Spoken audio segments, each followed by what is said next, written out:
Welcome students. In this video we are going to discuss common size balance sheet of a company.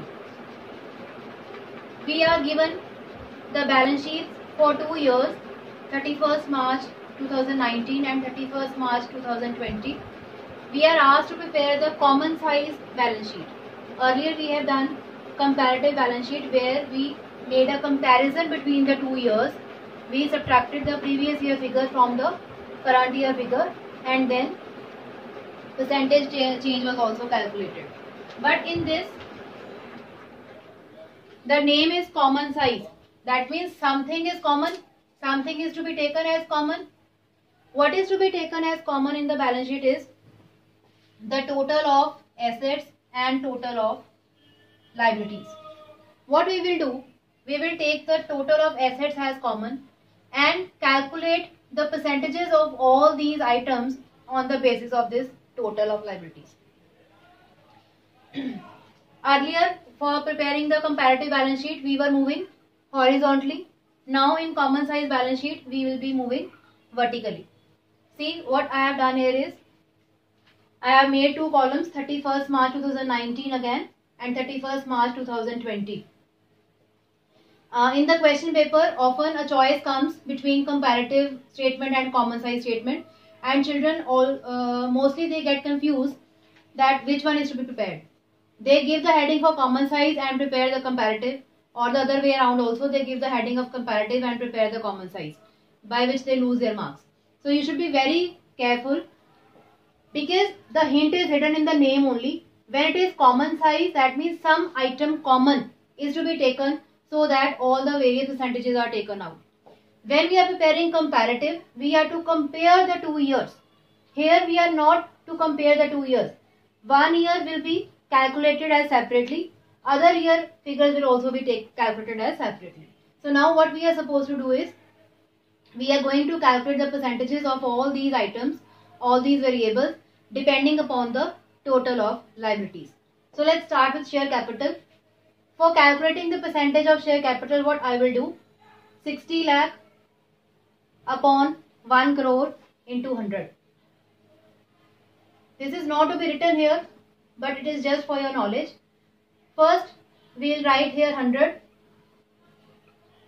In front of total of liabilities column, we will write 100 for both the years. Same way for total of assets, we will write 100 for both the years. Now, amount of share capital upon amount of total liabilities into 100. So this will give us 60. Now, reserves and surplus upon total of liabilities into 100. This will give us 8. 20 lakh upon 1 crore into 100. It will give us 20. 12 lakh upon 1 crore into 100. It will give us 12. If you total all these figures, you will get the total as 100. That means our percentages are correct. Now coming to asset part, 60 lakh upon 1 crore into 100 is 60. 12 lakh upon 1 crore into 100 is 12. 20 lakh upon 1 crore into 100 is 20. 8 lakh upon 1 crore into 100 is 8. Again, if you check the total, it will come out to be 100. Now coming to next year, 80 lakh upon 1 lakh, 1 crore 20 lakh. This will give us 66.67. 12 lakh upon 1 crore 20 lakh will give us 10. It is the same formula, like we are calculating the figure of the variable upon the total of asset or total of liability, whichever is to be taken out, then multiply by 100. 24 lakh upon 1 crore 20 lakh. This will give us 20. 4 lakh upon 1 crore 20 lakh will give us 3.33.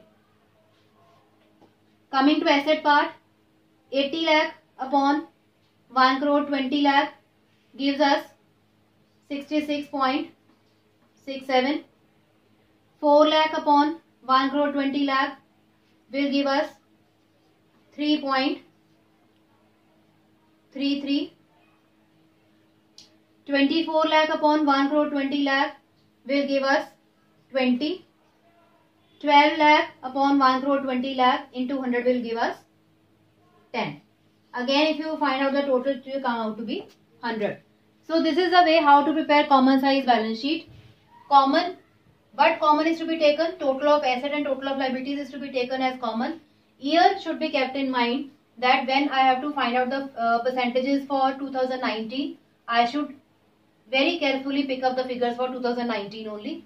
And when I have to calculate the percentages for 2020, very carefully I should pick the figures for 2020 only. If you have been given some notes to accounts, then those items of notes to accounts must be merged here only. Suppose here debentures and bank loan is given in the notes to accounts. So I will merge them here only by writing A and B. No separate notes to accounts will be prepared. I hope this is clear now.